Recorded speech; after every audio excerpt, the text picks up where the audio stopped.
Hey everybody, it's Emily the Crazy Worm Lady. I'm here today harvesting our African night crawlers, and the goal was to do this by the light method, but these worms just like to hang out on the top, and it's gonna be way difficult, I think, for me to light harvest these worms in particular. They kind of go against what we're used to. If I can get this camera to focus.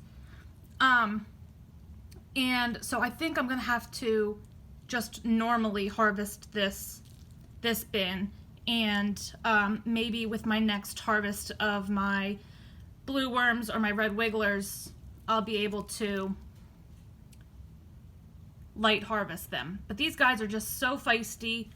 They like to hang out on the top, and I don't think that the light is gonna be an effective method to harvest these guys. So I've just been picking out little pieces of unprocessed bedding, trying to pull a few worms out as I find them, but some of these guys are just going to have to go through the sifting process. It's just going to be inevitable.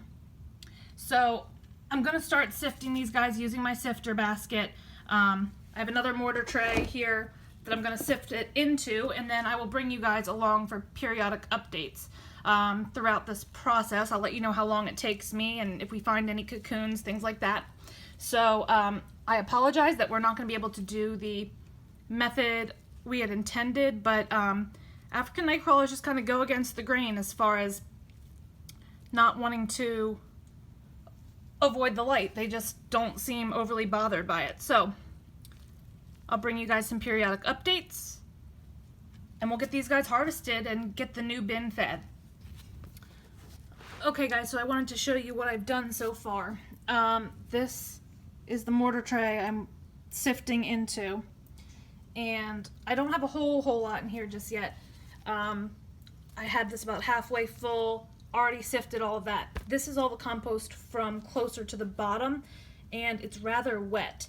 So I'm getting a lot of the compost like kind of pilling up into little balls that won't fit through the sifter. So I'm gonna finish, sorry, let me reposition here. I'm gonna finish sifting everything, but I think there will be a lot more than I had hoped of like the leftover bedding, because it's just pilling up the bedding with the compost. However, there are so many cocoons, guys, it's insane. So I think my cocoon bin is going to happen. As a matter of fact, here's one right here. Ooh, where does it go? There we go. Hard to look through the camera and grab it, but I'm putting some cocoons in the bottom of this little Tupperware container here. I'll zoom in for you guys. You can see all those cocoons in here. So it'll be interesting. I think we'll start a cocoon bin after I finish what I'm doing here. But this is the pilled up compost that I'm left with, as well as all of the worms. And this is the container that we had our corn burrito, so to speak, that we had harvested some of the worms out with. So all of the contents of that will be going into back into the bin right here. So it's pretty much empty in there. So let me finish up what I'm doing here. We will add the worms and the leftover compost back in, and that will give us a good jump start to get the system going again. So this is what's left of a few handfuls that I just sifted through, and you can just see there's some unprocessed bedding and then just these little clumps, little nuggets of compost that are just a little bit too wet to be screened. So finishing up, I'll show you our cocoons and we'll feed the bin. Okay guys, so the compost is just too wet, this compost from the very bottom of the bin, so I don't want to end up putting it all back into the system. So I am going to leave this mortar tray here, which is about halfway filled, and let this dry out a little bit. I'll turn it up every couple of days like I've done in the past to dry out castings, and then I can just sift it as I see it's ready. But I did flipped through here multiple times. I picked out as many worms as I could. I picked out as many cocoons as I could. And then this over here is the sifted compost that we're left with. And this is not nearly as much as what we have left. I would say this is about, I don't know, maybe a third of the way up. But I am noticing that there are cocoons in this as well. See if I can get this again with my camera. So I am going through this stuff with a fine-tooth comb, trying to get any baby worms that I missed, any cocoons that I missed. And this cocoon bin's gonna, ooh, darn it. Cocoon bin's gonna be started here, and there will be a video on that in the next few days. But I'm gonna spend a few more minutes going through this, and then we will get our worms back into the system and get it back going.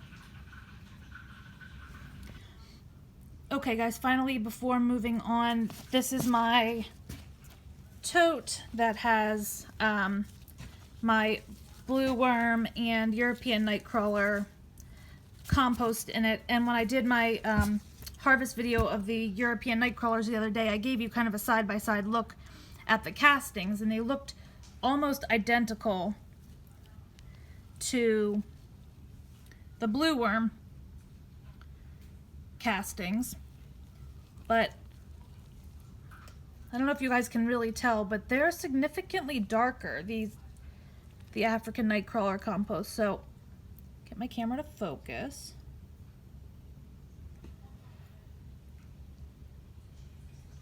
So that's the African nightcrawler compost. And this is the European and blue worm compost. So if not just the color, but the quality of the castings is a little bit different. I think this African nightcrawler compost, the castings are a little bit larger. But just thought I'd show you guys that real quick. I'm sorry this update is getting really long. I don't want to lose you guys along the way. So I'm just gonna put all this compost in here, and then we will feed the worms. Okay guys, since the harvested material that was left over was fairly wet, I put just a dry piece of cardboard down. There's a lone little guy I found climbing the sides. So I'm going to add the contents of our harvest, the unprocessed contents of our harvest, back in here. And as you can see, there's a lot of worms. And the material, it's not wet, it's a little more moist than it should be. That's why I wanted to lay down. It's double thick cardboard at the bottom. It was something that was sent to me in, it's for beverages, and so to block it from puncturing the beverages, it's that double thick cardboard. So you can see it's nice and thick in there. So alright, I'm going to add the rest of this. Let me dump it and then we'll take a look. Alright, I got most of the contents of the harvest. The rest of this was from our corn cobs and all of that good stuff. So let's see what we got.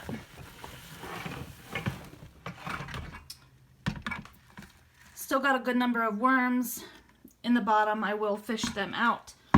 But let's take a look.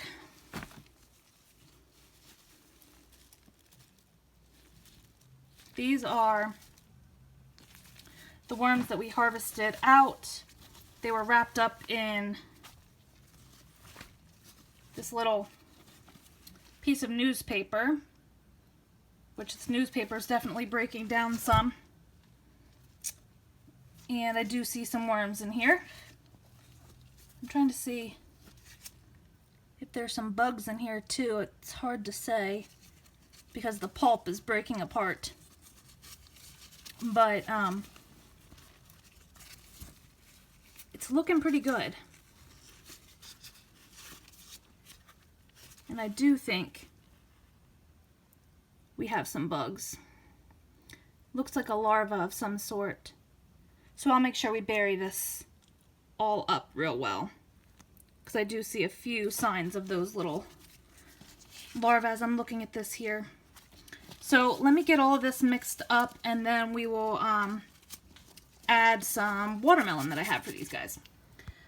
Okay, so everything is now in this bin. I tore up some of the larger pieces of newspaper. I only saw like 3 of those little larvae. They're probably fruit fly or something like that.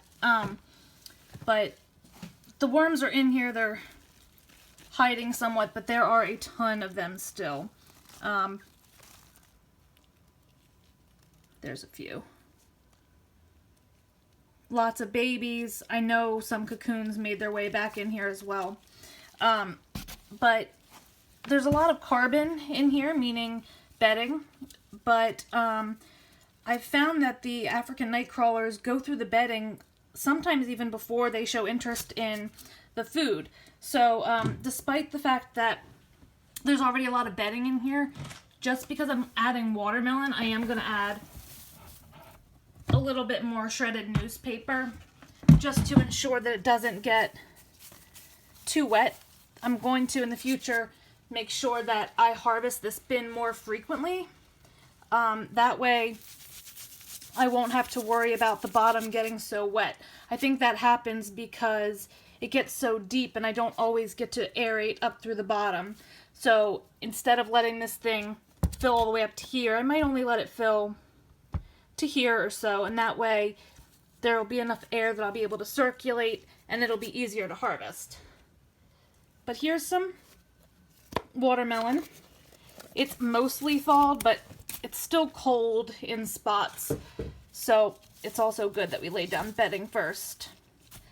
But we know this is a worm favorite, and these guys can definitely handle that much food without a problem.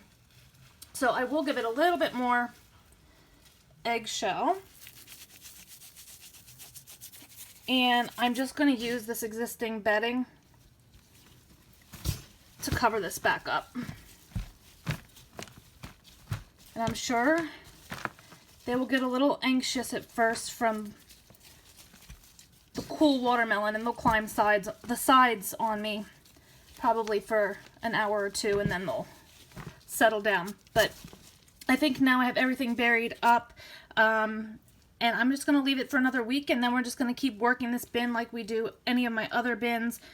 It'll just be starting after a harvest. So keep your eyes open for the cocoon only bin, which will be coming.